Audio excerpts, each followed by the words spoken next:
Mais uma vez nós queremos cumprimentar os irmãos na certeza de que Deus acha-se em nosso meio. Eu quero convidar-lhes a abrir a vossa Bíblia no livro de 2 Pedro, o capítulo 3. Segunda Epístola de Pedro, o capítulo 3.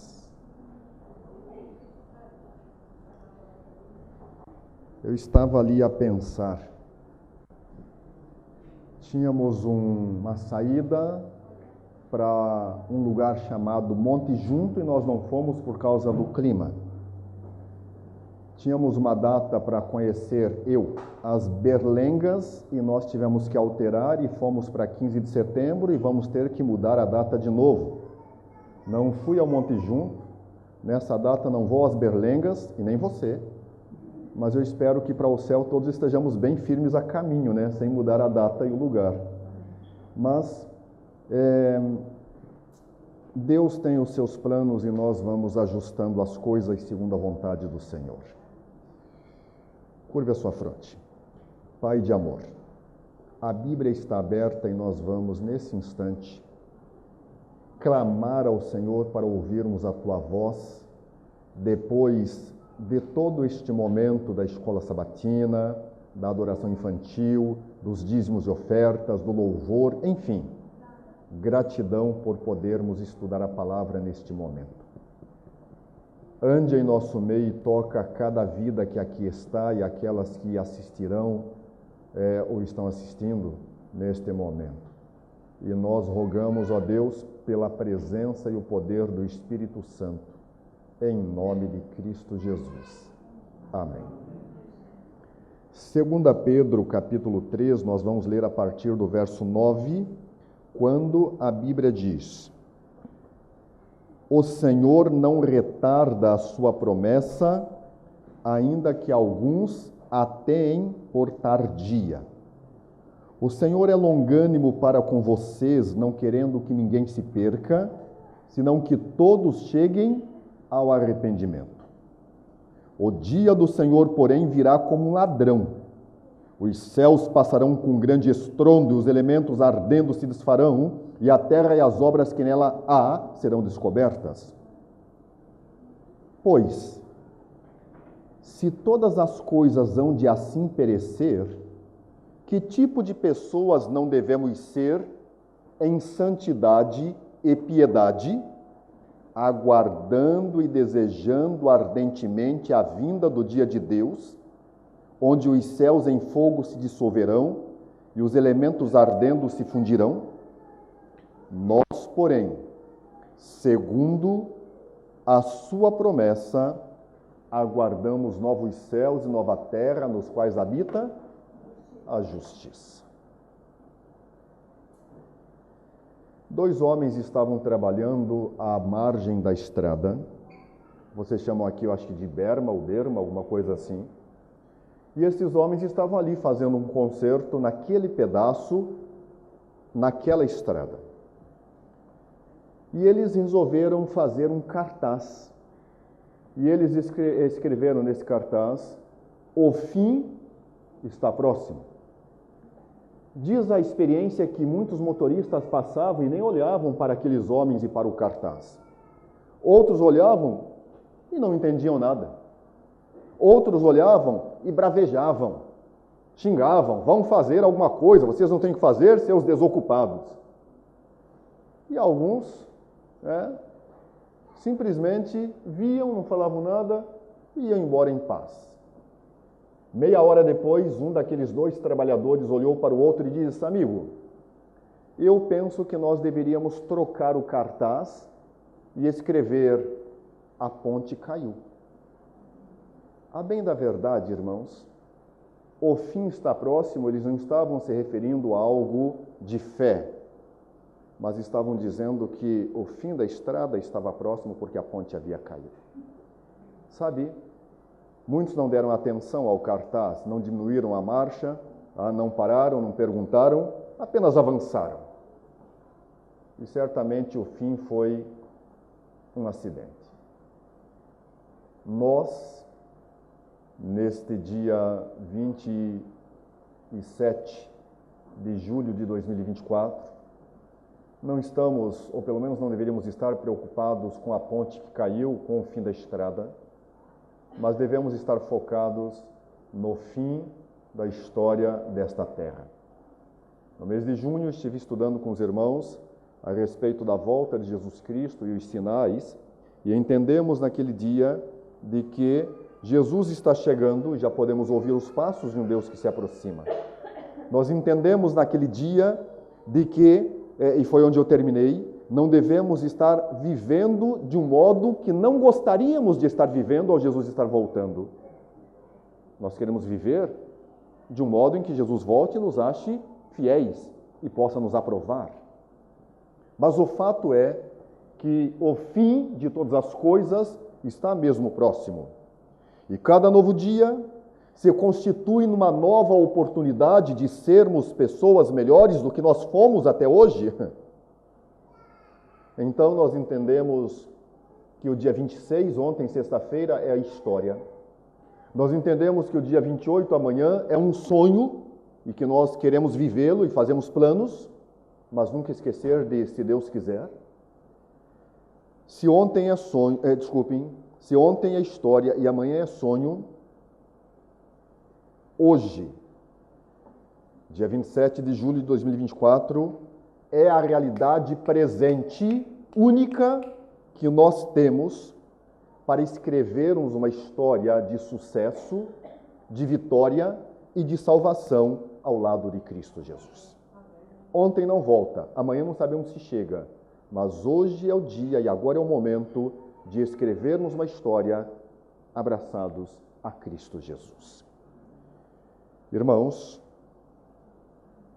apesar de ser o dia 27, eu gostaria de chamar a sua atenção para olharmos para o antigo Israel e vivermos um dia especial entre o povo hebreu do Antigo Testamento. Por quê? A Bíblia diz que o Senhor não retarda a sua promessa e ele prometeu voltar, e ele não está atrasado, mas está no seu tempo.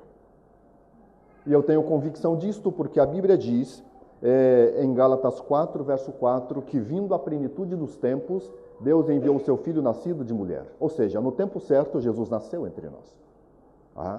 É a natividade. É o Natal. Não o Natal, 25 de dezembro, mas é o Natal de Jesus entre nós. Então, no tempo certo, Jesus Cristo também voltará a esta terra, não mais como um bebê, mas como o Rei dos Reis, o Senhor dos Senhores e o Deus dos Deuses. E a Bíblia diz que o Senhor não atrasa. Ele está nos dando tempo para que nós possamos viver uma vida de santificação sem a qual ninguém verá o Senhor. E ele diz que devemos nos arrepender. Romanos 2,4 diz que até o arrependimento é a bondade de Deus que nos leva a Ele. Não nos arrependemos porque temos prazer no arrependimento. O que é arrependimento? Tristeza pelo pecado e abandono do pecado. Não é medo das consequências.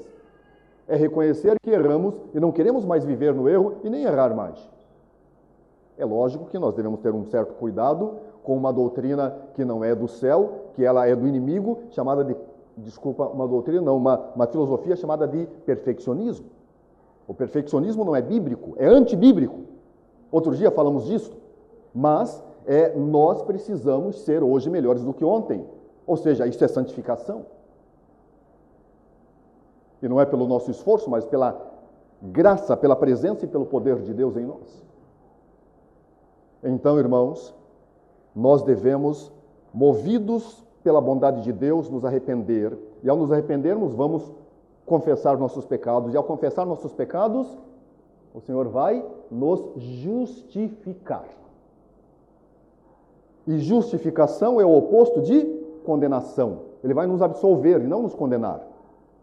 E agora, justificados, vivemos também uma experiência que anda junto, que é a santificação, sem a qual ninguém verá o Senhor, Hebreus 12, 14, e nós vivemos nesta santificação em busca da glorificação.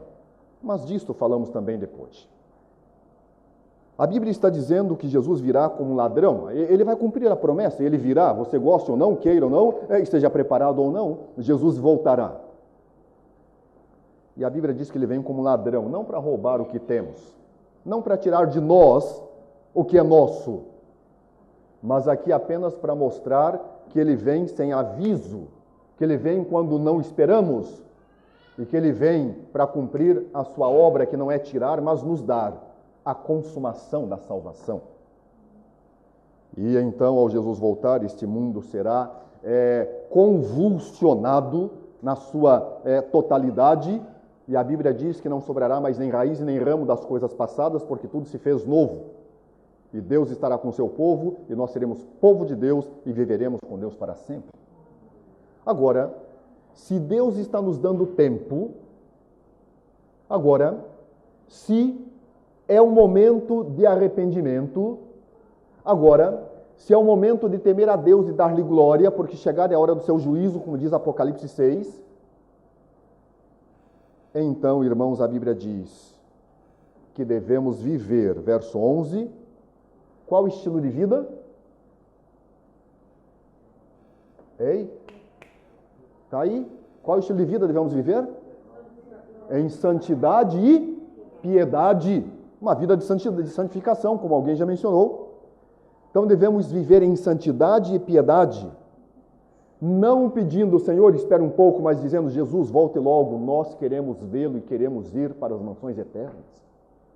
Por quê? Porque nós aguardamos, juntamente com a volta de Cristo Jesus, um novo céu e uma nova terra nos quais habita a justiça, muito diferente do mundo em que nós estamos vivendo. Devemos viver em santidade e piedade.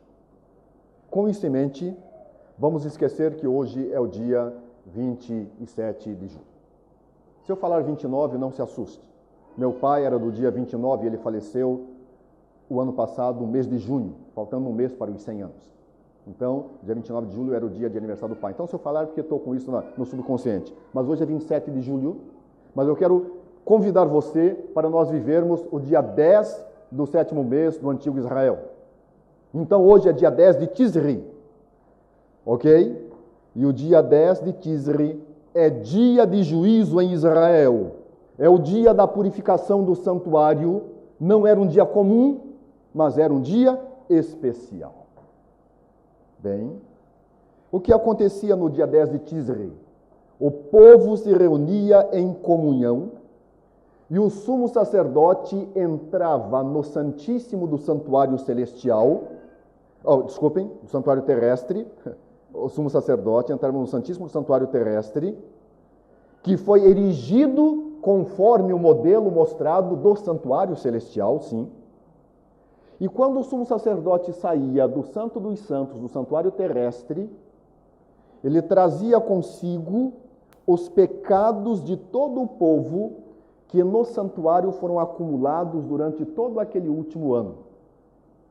E os pecados, eles passaram do pecador para a ovelhinha, que foi morta pelo pecador e derramou o seu sangue, e este sangue foi colocado numa bacia, e ele então foi aspergido diante do véu, que separava o santo do santíssimo, e foi derramado o restante desse sangue à base do altar do sacrifício no pátio, do lado de fora.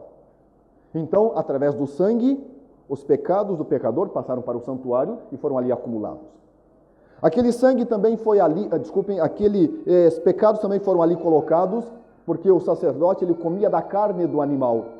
Então, através do comer a carne, ele, representante do santuário, também tinha os pecados acumulados no santuário. E agora terminou o ritual, o sumo sacerdote ele sai do Santo dos Santos trazendo os pecados. Eu não estou falando do santuário hoje, mas vou dar mais uma explicação. Um bode pelo Senhor já havia sido sacrificado e o seu sangue foi levado para dentro do Santo dos Santos. E é esse sangue que fez expiação por todos os pecados ali acumulados. Esse bode era pelo Senhor. E lá vem o sacerdote segurando aqueles pecados, os meus, os teus, os de todos o povo de Israel, e ele vem equilibrando e tirando aqueles pecados do santuário, e agora ele vai confessar todos esses pecados sobre um bode por Azazel, que vai ser tirado do acampamento e levado para o deserto para morrer à mercê da sua própria sorte, e os pecados então saíram do santuário, saíram do meio do acampamento, saíram de entre o povo de Deus e foram levados para o deserto. Bem, estes pecados fora do arraial dos santos mostrava o santuário purificado na terra e também todo o povo e todo o acampamento dos filhos de Deus purificado. Vejam, o livro de História da Redenção, ele diz assim, que o sumo sacerdote sempre entrava tremente. Ele não tinha medo. Não é que ele estava com frio também. Tremente era reverência, santidade ao Senhor. E enquanto isto, o povo aguardava o retorno do sumo sacerdote com solene silêncio. Aquele povo em pé, ali diante do tabernáculo. E os ferventes desejos do povo eram para Deus em busca da bênção de Deus. O sumo sacerdote ia, fazia a expiação e voltava, e o povo estava em oração. O povo estava em comunhão, em santificação do lado de fora. Enquanto o sumo sacerdote oficiava no Santíssimo, os hebreus tementes a Deus clamavam em oração, olhando para dentro de si,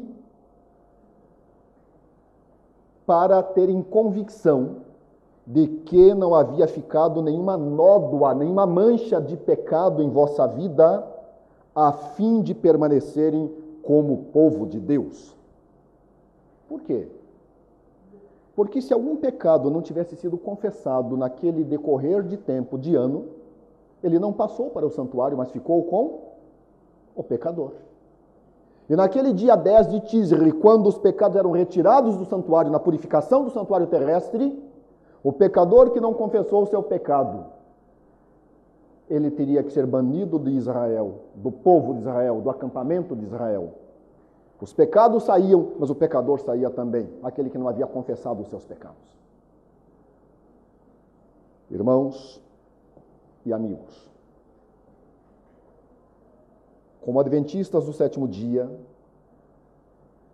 nós cremos que ao fim dos 2.300 anos, as 2.300 tardes e manhãs, Daniel 8,14, ao fim deste período, nós começamos a viver sob o solene juízo investigativo, que é uma obra de purificação do santuário celestial, uma obra de vindicação do caráter dos justos e uma obra de confirmação dos santos que habitarão com Deus para toda e pela eternidade. Jesus Cristo é o nosso sumo sacerdote. Nós cantamos o hino que falou do santuário e que mostrou Jesus como nosso sumo sacerdote no hino. E Jesus Cristo, no dia 10 de Tisri, espiritual, no dia 10 de Tisri, antítipo, real, Jesus, então, ao fim dos 2.300 anos, da maior profecia de tempo da Bíblia, ele passa para o Santíssimo a fim de iniciar uma obra de juízo investigativo, que é a obra de purificação do santuário celestial.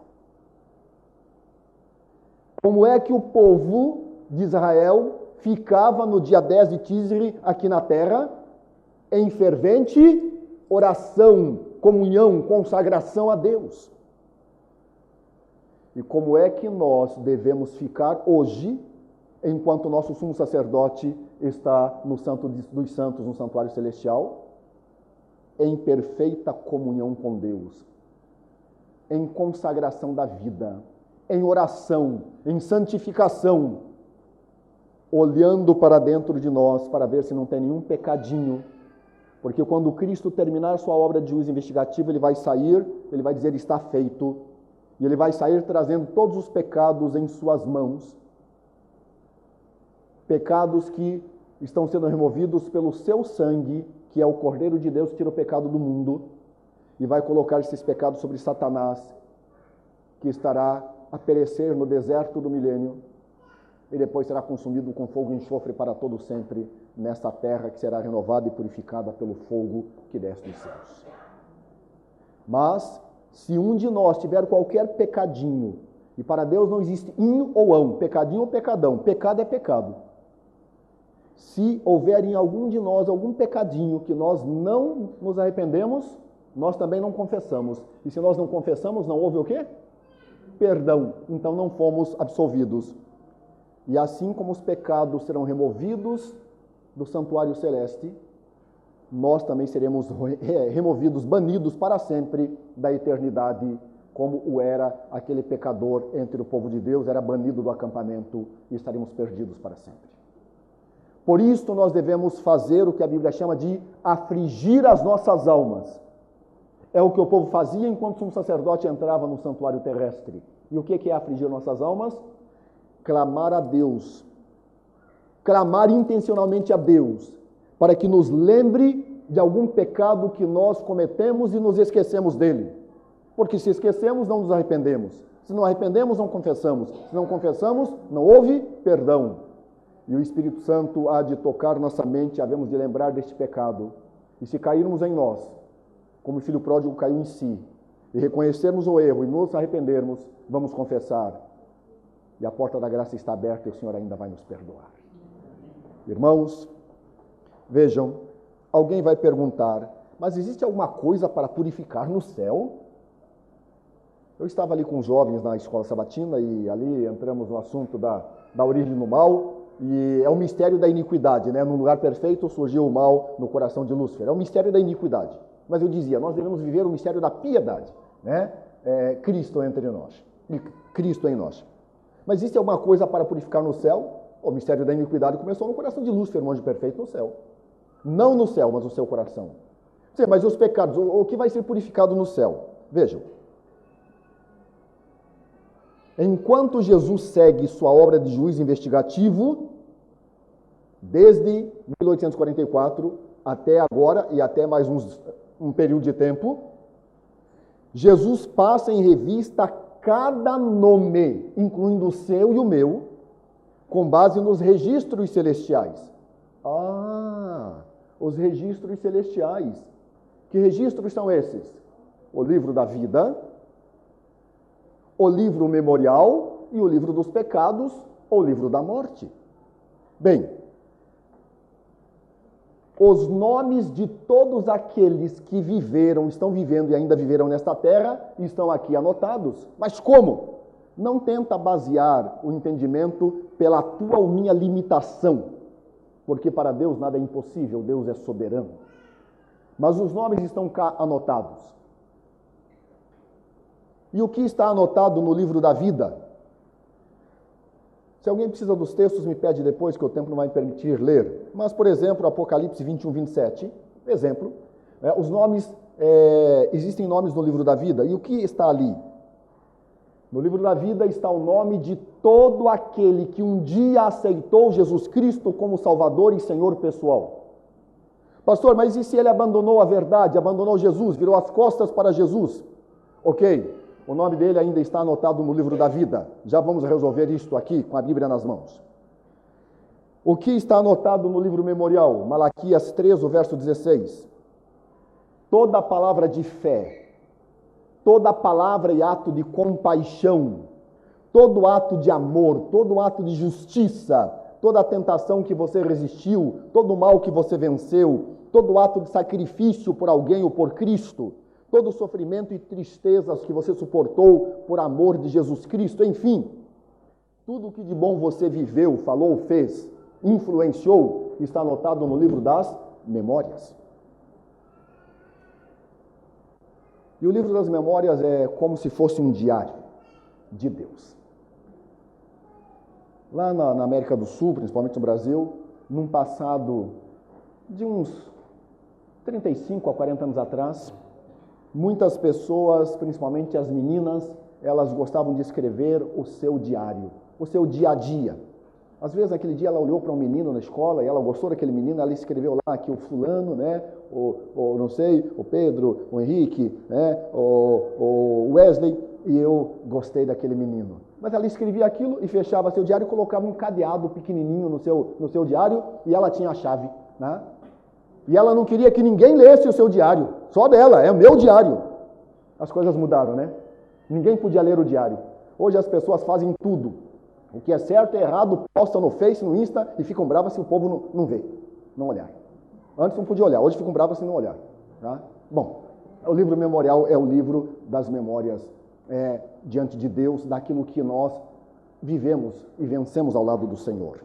Mas tem também o livro dos pecados, ou o livro da morte, Isaías 65, 6 e 7, por exemplo.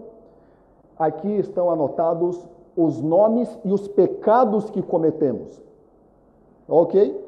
Uma má palavra, um ato egoísta, um dever que não cumprimos, um pecadinho secreto, pecado oculto, a nossa hipocrisia, a falsidade, a advertência que Deus nos deu, mas que nós negligenciamos, momentos, tempo desperdiçado, as oportunidades que não aproveitamos, má influência que exercemos, enfim, tudo está anotado aí no livro da morte.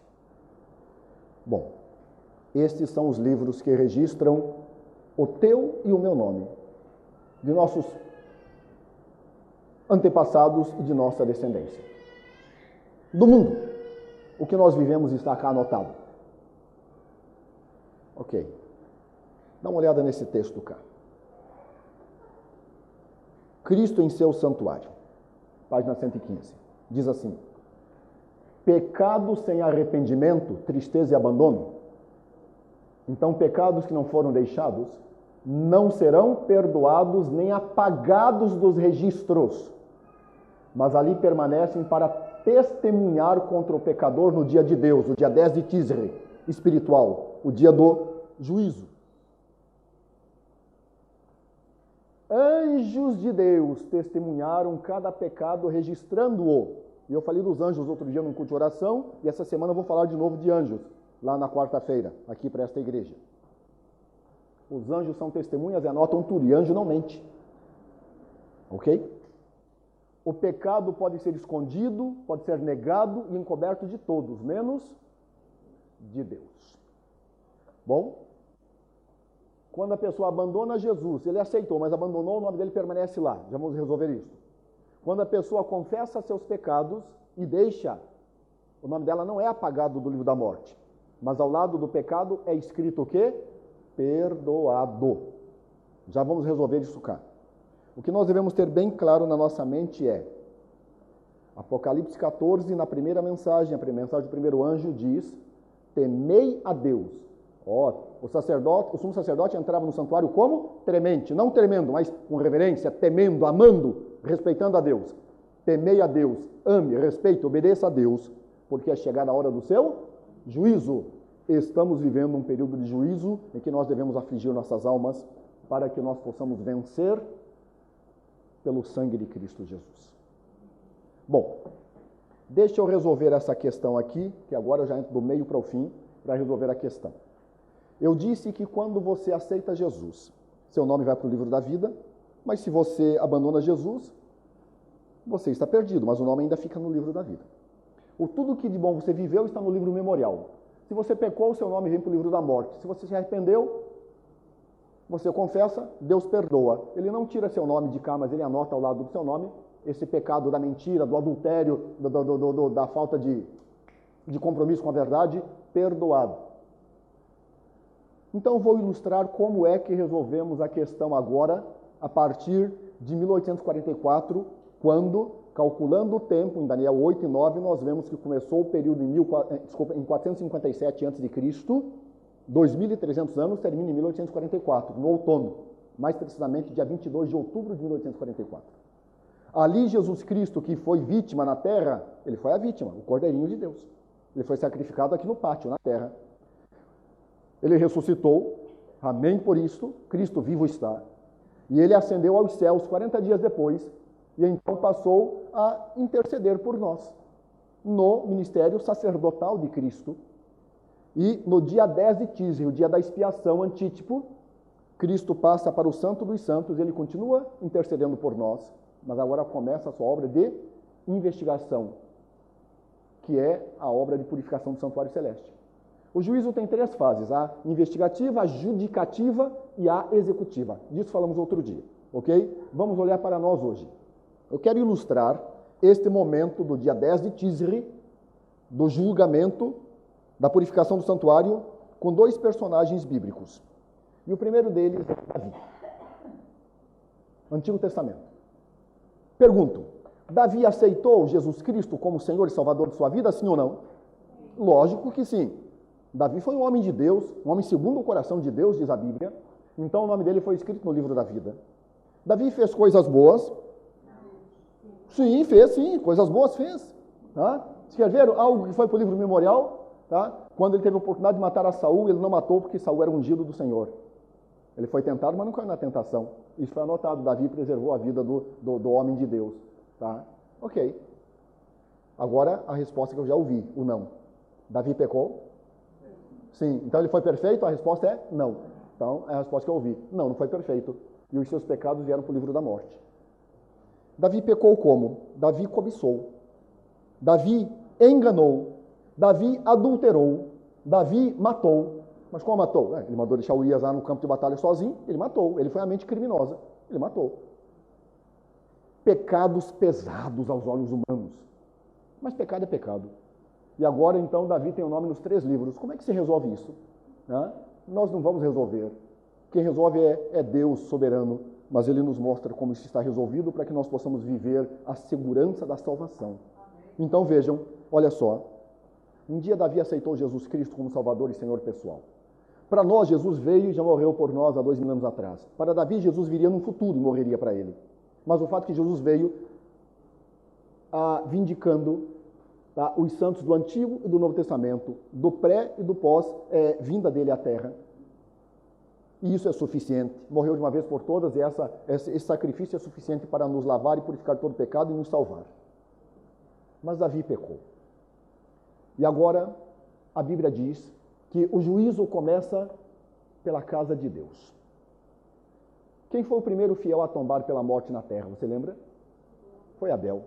Eu, particularmente, não está escrito, eu entendo, é uma questão minha, de que o juízo começou por Abel, porque o juízo começa pela casa de Deus, pelos fiéis. Então, Abel foi o primeiro fiel a tombar. Eu entendo que começou por ali, mas não importa, isso não vem ao caso. Não é nenhum ponto de salvação, é apenas uma questão minha. Mas o que importa é que cada nome vai sendo passado. O de Abel, o outro, o de Enoque, enfim, cada nome vai sendo passado, tá certo? O do Isaac, o da Maria, vai sendo passado.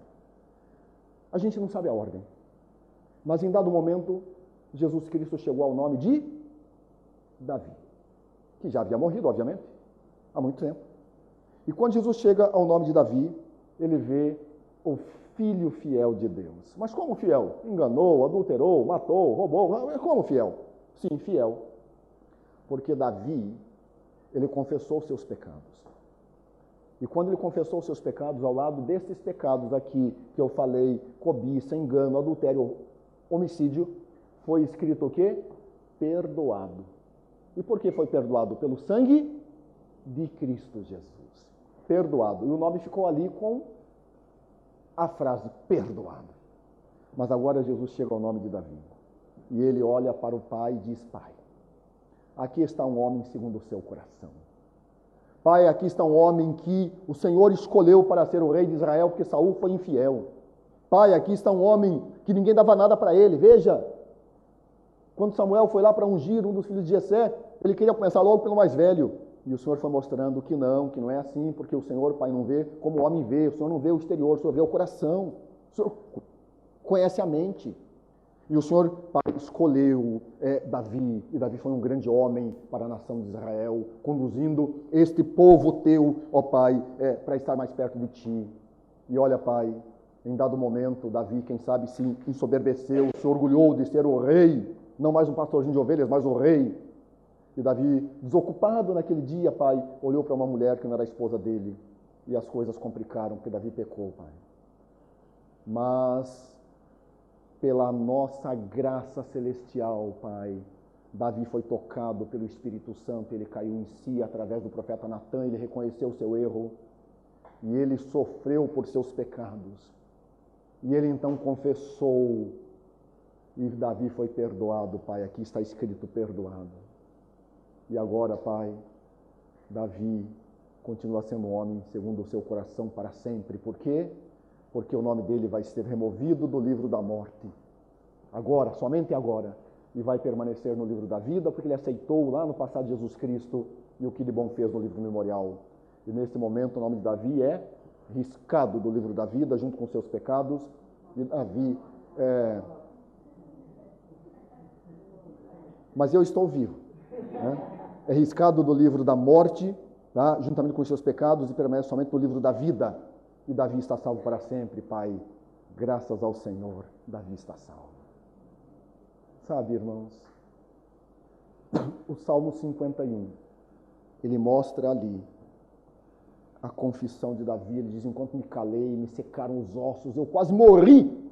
Mas quando eu confessei, o Senhor me tirou de um poço, o Senhor me tirou de um poço de lama, e o Senhor me deu agora a experiência de voltar para seus braços, e o Senhor me aceitou. O Salmo 51 é o Salmo de confissão de Davi, e Davi está salvo para sempre. Mas eu quero falar de um outro personagem bíblico, e ele está agora no Novo Testamento, e este personagem chama-se Judas. Judas, irmãos, aceitou Jesus Cristo como Senhor de sua vida e teve seu nome no livro da vida.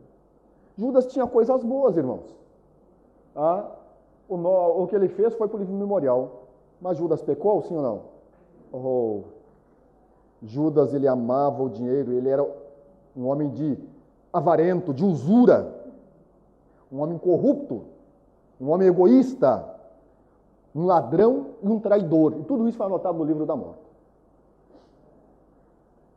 Irmãos, Ellen White comenta que Judas tinha alguns bons traços de caráter e ele poderia ter sido um grande homem no ministério de Cristo Jesus. Judas não foi chamado, Judas se ofereceu, mas o Senhor viu nele um grande homem, o Senhor o aceitou. O Senhor deu a ele uma oportunidade, assim como tinha dado para Saul lá atrás, antes de Davi. Mas Saul não aceitou a oportunidade. Começou bem e terminou mal. E aí Deus então chamou Davi. Mas Judas, Jesus o aceitou, dando a ele uma oportunidade. Deus dá oportunidades a todos nós. A todos nós.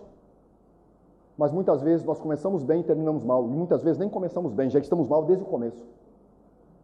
Mas Deus tem nos dado oportunidades nesse dia, porque a porta da graça está aberta e hoje é uma oportunidade de salvação e de eternidade para todos nós. E Deus deu oportunidade a Judas. Mas vamos voltar para o santuário celestial. Jesus passou o nome de Davi, agora vem passando os nomes. Eu estou fazendo aqui uma ilustração, não sei a ordem. Né? E aí ele chega no nome de Judas. E isso eu estou ilustrando para você. E quando Jesus se depara com o nome de Judas, eu fico imaginando Jesus, ele em si entristece, baixa a cabeça e diz: Pai, cheguei ao nome de um homem que poderia ter sido um grande homem na nossa causa.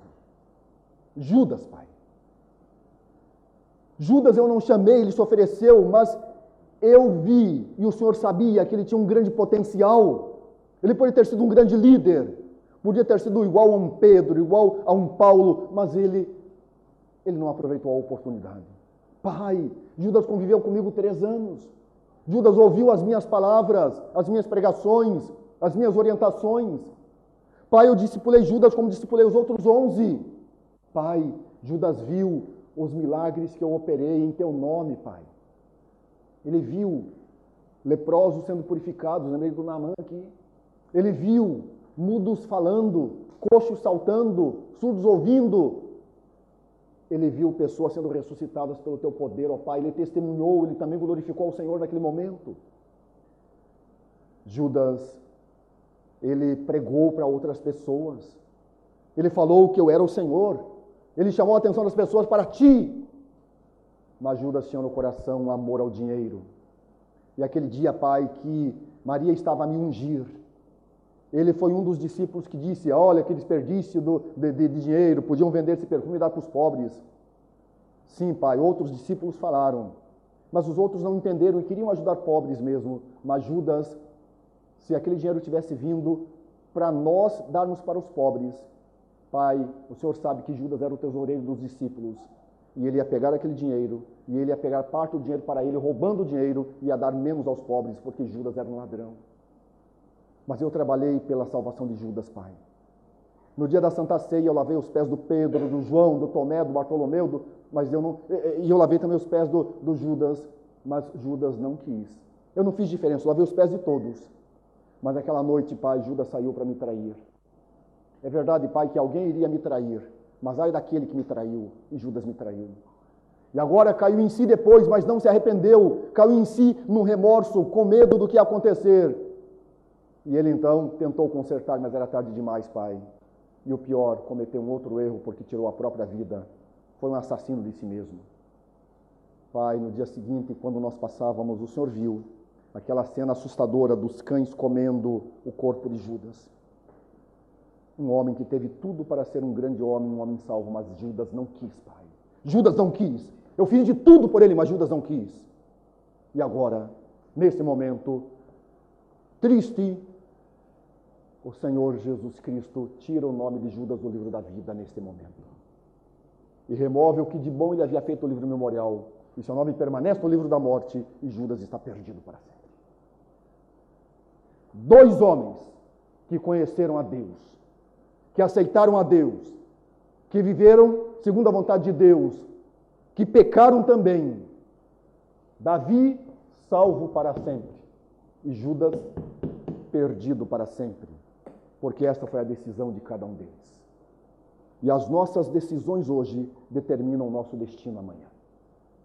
O que você decide viver hoje determina o que você será e onde você estará amanhã. Irmãos e amigos, o juízo está em andamento.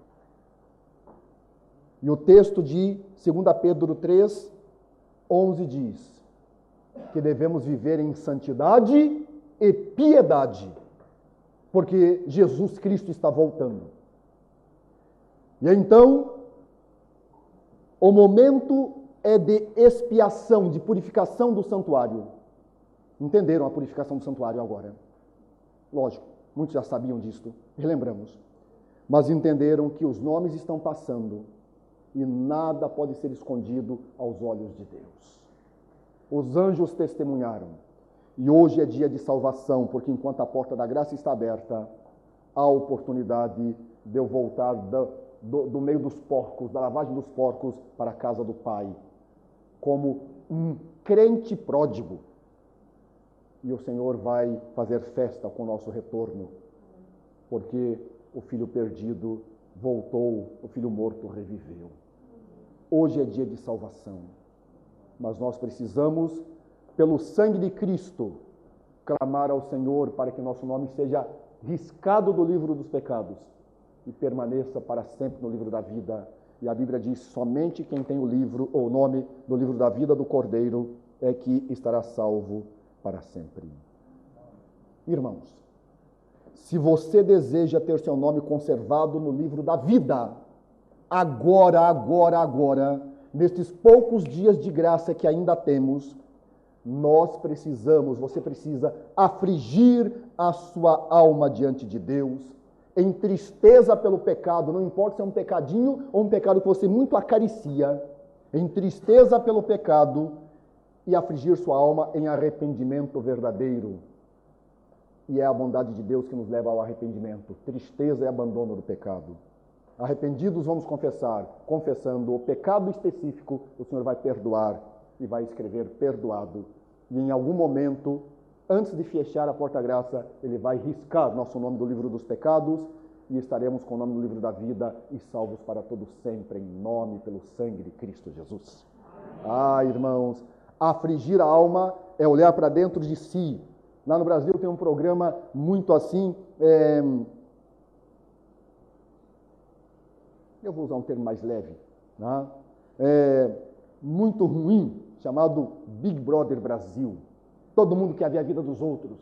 Nós temos que olhar para dentro da nossa vida e não para a vida dos outros. Afligir a alma é olhar para dentro de mim, clamar a Deus. Senhor, me lembra de todo o pecado que eu esqueci se eu ainda não me arrependi. E o Espírito Santo, na sinceridade do seu coração, vai lembrar você. E você vai ter a oportunidade de arrepender-se e de confessar e de viver mais leve, porque quando você confessa, o Senhor perdoa. E quando o Senhor perdoa, Ele apaga, Ele esquece os nossos pecados. Queridos, hoje deve haver um exame de coração, um exame profundo e fiel, e o Senhor nos salvará. Lembre-se de que você hoje não nasceu em um tempo comum. Você não está vivendo em dias ordinários. Você e eu estamos vivendo um período extraordinário que tem se estendido já por 180 anos, de 1844 até 2024. É o tempo que o Senhor está nos dando, lógico, desde quando você nasceu, para reconhecermos que é um tempo solene, um tempo de juízo e um tempo de consagração. Em breve Jesus Cristo voltará. Não importa a sua idade, não importa quem é você, não importa de onde você veio, não importa quanto você tem de cultura ou de dinheiro, enfim, dia 27 de julho de 2024 é um dia de juízo para o povo de Deus, é hoje. Portanto, é o dia de você olhar para dentro de si, cada cantinho da sua mente, do seu coração, da sua vida, e é o dia de sondar se não tem algo aí que está impedindo a tua salvação. Ver se tem algo aí que está impedindo você de estar salvo na presença do Senhor. Hoje é o dia de espelhar a tua vida com a vida do Senhor Jesus Cristo. Hoje é o dia de receber a Shekinah. Shekinah, pastor? Eu tenho que receber isso? Sim, tem. Tem sim. Existe uma música no Brasil do pastor Fernando Iglesias chamada Shekinah. Esse é o texto que eu já li. E a música, ela diz assim, uma parte dela, que é dia de juízo em Israel. É o dia 10 de Tisri lá e o dia do juízo investigativo hoje. É dia de juízo em Israel. O povo se reúne em comunhão. Ele canta, eu quero adorar e receber teu perdão. Eu entrego o meu viver para te amar. Renove o meu pensar e o meu agir. Renove o meu estilo de vida, Senhor. Renove o meu querer para te adorar. Eu quero receber a tua Shekinah. A pergunta que faço é, você tem recebido a Shekinah? Pastor, eu nem sei o que é isso. Ok. Vejam, Shekinah descreve a presença gloriosa de Deus entre os homens. É a glória de Deus manifesta em nós e entre nós. Isso é Shekinah. Na Bíblia, o termo para Shekinah é kabod, hebraico. Então, Shekinah igual a kabod. Kabod, Shekinah. E o que significa o kabod? Significa glória, resplendor que envolve uma pessoa. E qual é a glória, o resplendor? De Deus. Tá? Quem dá essa definição é o Dr. William Shih, tá? No livro Doutrina do Santuário. Irmãos, nós precisamos da Shekinah. Eu não sei se você lembra, mas lá no antigo Israel, tá? O brilho da glória de Deus incidia sobre o propiciatório. A tampa da arca, aqui onde estava a lei dos 10 mandamentos, a norma do juízo. Tá? Somos justificados pela fé, somos salvos pela graça, mas somos julgados pela lei. É o padrão. Tá? Então, Deus disse em Êxodo 25:8, e me farão um santuário para que eu possa habitar no meio de vós. E como é que Deus habitava no meio do povo? Através da sua glória, da Shekinah, lá no Santo dos Santos, no Santíssimo do Santuário Terrestre. E aqui, irmãos, a música vem dizendo, né, que nós devemos receber a Shekinah, que é a glória, o resplendor de Deus. Você tem a Shekinah? Você tem a glória de Deus em sua vida? Você poderia dizer nesta manhã, não mais vivo eu, como diz Paulo em Gálatas 2:20, mas Cristo vive em mim? Ou tem alguma coisinha que Cristo não está vivendo em si? Eu não estou aqui para julgar você, nem você para me julgar, nem a você. Mas estou aqui para dizer que é preciso você olhar para dentro de si e saber se está tudo certo aos olhos de Deus, para que você seja revestido da Shekinah, do brilho da glória de Deus em sua vida, onde você não vive, mas Cristo vive em você e em mim também. Sabe? Vocês lembram na hora de Eli?